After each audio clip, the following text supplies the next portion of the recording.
یہ سرزمین صرف برف پہاڑ اور دریاؤں کی نہیں، یہ علم، فہم، محبت اور مسل کی ہم آہنگی کی سرزمین رہی ہے۔ یہاں خانقاہوں میں آذان بھی دی گئی اور ممبروں سے دعاؤں میں بھی اتحاد مانگا گیا، مگر آج ایک بار پھر کشمیر کی خاموش فضاؤں میں شور اٹھ رہا ہے، ایک ایسا شور جو الفاظ سے نہیں، احساسات سے پیدا ہوا ہے۔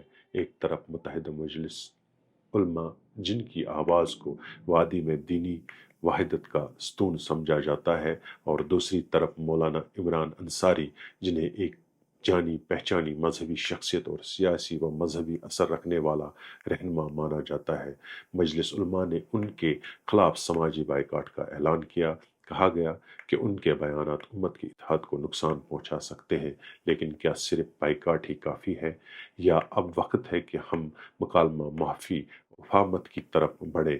آج کی یہ ہماری خصوصی رپورٹ یہ صرف سوال اٹھاتی ہے، بلکہ امت کے زخموں پر مرہم رکھنے کی کوشش بھی کرتی ہے۔ مجلس علماء کے مطابق مولانا عمران انصاری نے کچھ ایسے الفاظ استعمال کیے ہیں جنہیں اہل سنت کے قائد، علماء اور مسلکی روایت کی توہین سمجھا گیا ہے۔ بیان میں کہا گیا ہے کہ ایسے افراد جو کہ تفرقہ پھیلائیں، ان کا سماجی بائیکاٹ کیا جانا چاہیے تاکہ فرقہ وارانت کو روکا جا سکے۔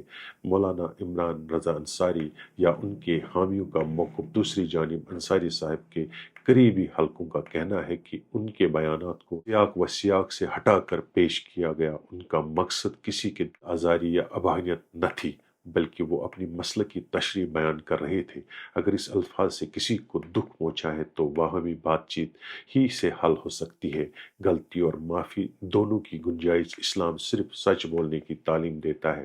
وہ نرمی، درگزر اور معافی کو سب سے بلند درجہ دیتا ہے۔ اگر کسی سے واقعی غلطی ہوئی ہے تو اسے چاہیے کہ وہ اخلاص کے ساتھ معافی مانگے، اور اگر وہ معافی مانگ لے تو دوسرے فریق کو بھی چاہیے کہ وہ بزرگی اور دینی ذرائع کا مظاہرہ کرے اور معاف کر دے۔ جو معاف کرتا ہے اللہ اسے عزت دیتا ہے، اور جو ضد کرتا ہے خود جھوٹا ہو جاتا ہے۔ ہماری وادی کا رنگ صرف سبز نہیں، یہ رنگین ہے۔ اتحاد کے، محبت کے، برداشت کے مسلک کا اختلافات ہو سکتا ہے، لیکن دل کا بچھڑنا امت کی شکست ہے۔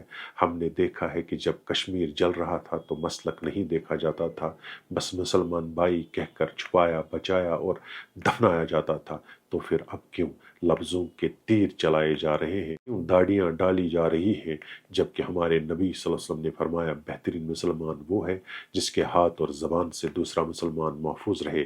یہ وقت ہے فیصلے کا، نہ صرف عمران رضا انصاری کے لیے بلکہ ہر اس زبان کے لیے جو امت کو توڑنے کے قریب ہو۔ اگر انہوں نے غلطی کی ہے تو اس پر لازم ہے کہ وضاحت دے اور معافی مانگے، لیکن اگر وہ ایسا کرتے ہیں تو مجلس علماء، عوام اور ہم سب پر لازم ہے کہ ہم دینی ذرائع اور امت کے خیر خواہی کے تحت معاف کرنے کا حوصلہ رکھیں۔ امت کا اتحاد صرف فتواؤں سے نہیں بچتا، یہ بچتا ہے صبر، حلیم، مکالمہ اور معافی سے۔